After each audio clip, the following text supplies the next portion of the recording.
At first, it seemed like a subtle gesture, almost invisible to the public eye.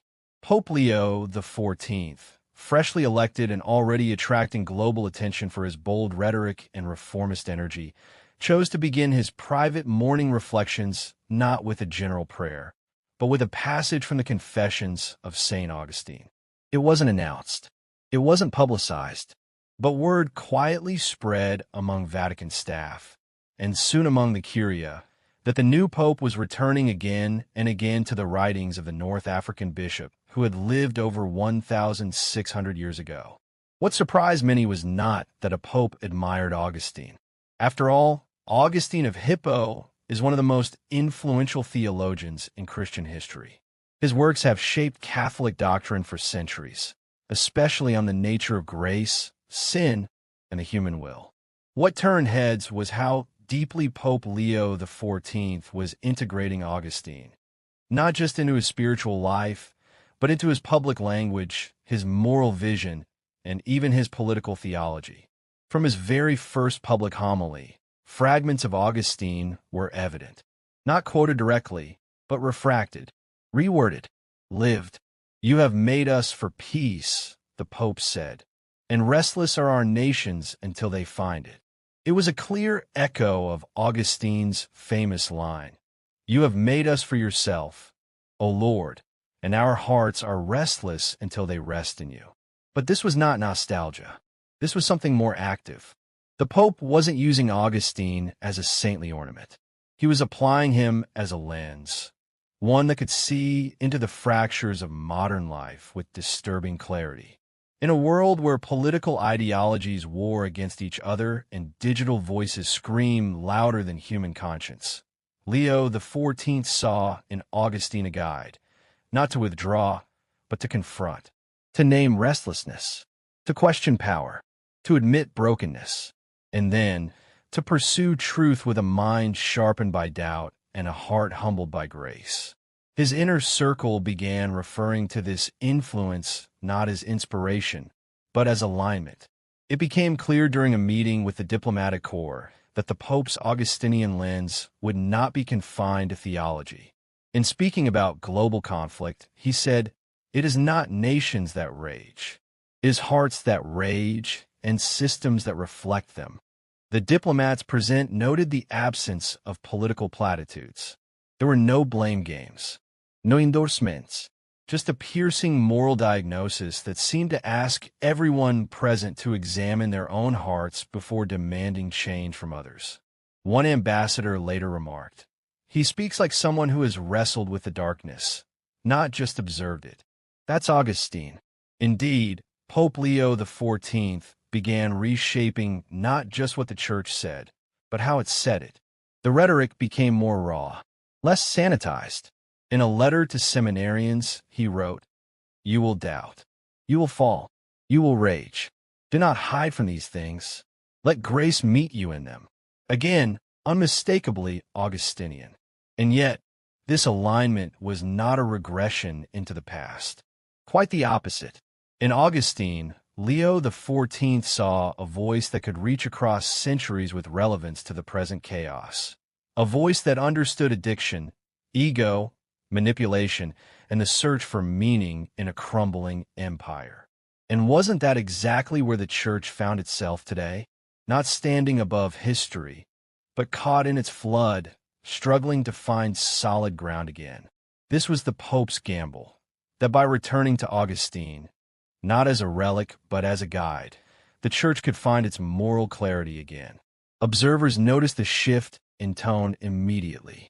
Journalists described the Pope's addresses as intensely personal, almost confessional. Theologians noted a departure from abstract doctrine toward embodied truth. Laypeople simply called it real, and the Church's critics? Even some of them were stirred. A prominent secular philosopher, long critical of Vatican politics, wrote in an editorial, "You don't have to believe in God to recognize a man wrestling with the soul of the world." Pope Leo speaks not as a sovereign, but as a seeker. It's unsettling and oddly compelling. Of course, not everyone welcomed this direction. Some within the church hierarchy began quietly questioning whether the Pope's emphasis on inner transformation and radical grace was too individualistic, too uncertain for an institution built on doctrinal clarity. They asked, where's the structure, the law, the authority? But Leo XIV did not retreat. In a closed-door synod with bishops from around the world, he said, if we teach truth without love, we create fear. If we preach love without truth, we create illusion. Augustine taught me that the real path is always harder, to hold both, even when they seem to rip us in half. That line circulated in whispers. Some bishops wept. Others sat in silence. No one spoke against him, not then, because what they heard in that moment was not a speech. It was a confession, and that, more than anything else, was what set Pope Leo XIV apart. He was not proclaiming from on high. He was walking through the same fire he asked others to enter. Just like Augustine, and the world was starting to notice. Why Augustine? Why now? Why would a 21st century pope, confronted with artificial intelligence, geopolitical chaos, climate catastrophe, and declining church attendance, turn to a man born in 354 AD? That question echoed through seminaries, think tanks, and newsrooms alike. And in the search for an answer, people began revisiting Augustine themselves. Not just the church fathers or trained theologians. Ordinary people, students, scientists, politicians, even some skeptics. And what they found was something deeply unsettling, yet oddly familiar. Here was a man who lived at the collapse of an empire. A man born into privilege, consumed by ambition, driven by lust, torn by doubt, haunted by meaninglessness, and then undone by grace. Augustine's Confessions was not a neat religious memoir. It was a cry of the soul, full of contradiction, beauty, and brutal honesty. And Pope Leo XIV, it became clear, was not just quoting him. He was living out the same struggle, publicly. In one particularly arresting moment during a general audience, the Pope paused mid-sentence. He looked out at the crowd in St. Peter's Square and said, I do not come to you as one who has answers. I come to you as one who has been found. Those who understood Augustine heard the echo immediately. And yet, this was not theological cosplay. Leo XIV wasn't adopting a role. He was recovering a language the church had long buried under bureaucracy and political caution, the language of spiritual thirst. That's why his message resonated far beyond the usual boundaries of faith. It wasn't dogma that drew people in, it was the rawness, the refusal to pretend, the demand that we admit, before anything else, that we are restless. Restless in our relationships, in our nations, in our algorithms, in our pursuit of control. And it was this restlessness that Pope Leo XIV named again and again, not to condemn it, but to invite it toward transformation. He once wrote in a private letter to a young priest, "The culture of distraction numbs the soul, but God doesn't compete with noise. He waits in the silence we run from." That letter went viral after the recipient shared it anonymously, not because it was controversial, but because it was true, and people, even those who didn't believe, sensed it. The Pope was not offering a distraction. He was offering a mirror. But mirrors are uncomfortable. They force confrontation, and confrontation always brings resistance. In the Vatican, some senior officials quietly began expressing concern, not about doctrinal error. Leo XIV remained orthodox, but about tone, posture, and direction. The church must guide, one cardinal reportedly said, not confess alongside the world. But the Pope disagreed, publicly. In a homily shortly after, he said, "A church that refuses to kneel beside the wounded does not resemble Christ. It resembles Caesar." It was a theological grenade, but it was also pure Augustine, because Augustine, too, had once tried to build his life on intellect, influence, and control, and it broke him. It wasn't until he surrendered to the unflinching light of truth and allowed himself to be wounded by grace that he became whole. Leo XIV believed the church had to do the same. That's why he began encouraging a more confessional church, not one obsessed with guilt, but one unafraid to admit weakness. Under his leadership, dioceses around the world began holding public forums not to teach, but to listen. Survivors of abuse were invited to speak without restriction.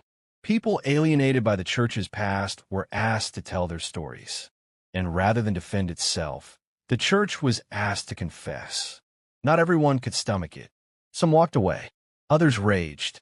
But many stayed and wept. Because for the first time in years, the church wasn't posturing. It was listening. And in the silence that followed, grace began to move. In one city, a retired bishop, who had long opposed the reforms, stood up in a packed cathedral and said, "I failed you. I feared scandal more than I feared sin. I ask your forgiveness."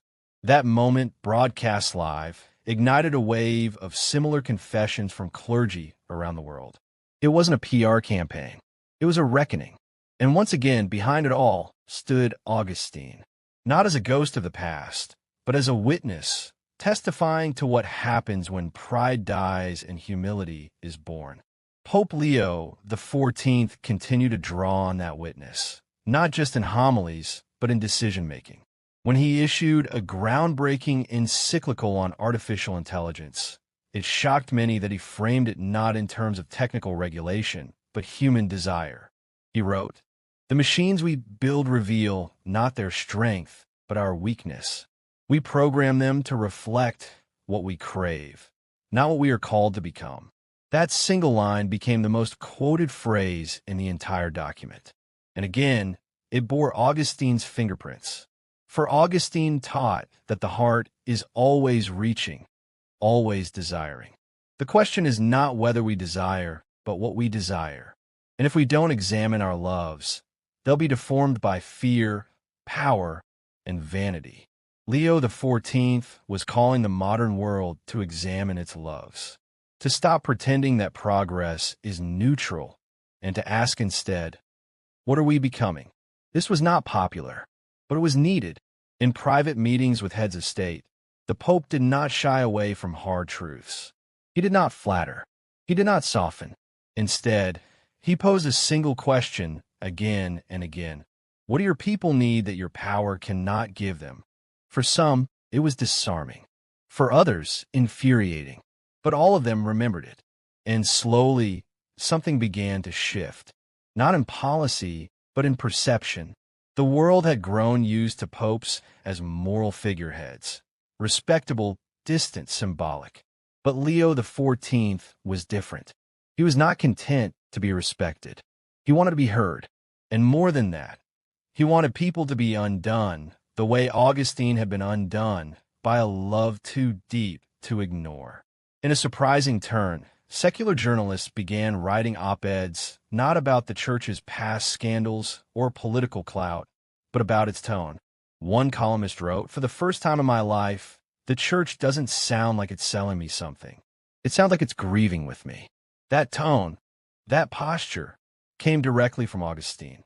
And Leo XIV was using it not to return the church to some golden age, but to draw it forward into something unfamiliar, vulnerability. He told a gathering of Catholic educators, "We will not win the world back by shouting louder. We will win it back by weeping with it. The church must become wounded with the wounded, because only then will the wounds begin to heal." And so the world kept watching, not because of spectacle, but because something ancient had been reawakened, something that didn't look like institutional dominance or political maneuvering, but spiritual gravity. The kind that doesn't demand attention. It draws it. The kind that doesn't shout answers. It asks the questions no one else dares to ask. The kind that reminds people, not with fear, but with awe, that maybe, just maybe, they were made for more. And that's what turned heads. Because Pope Leo XIV didn't unveil his vision with a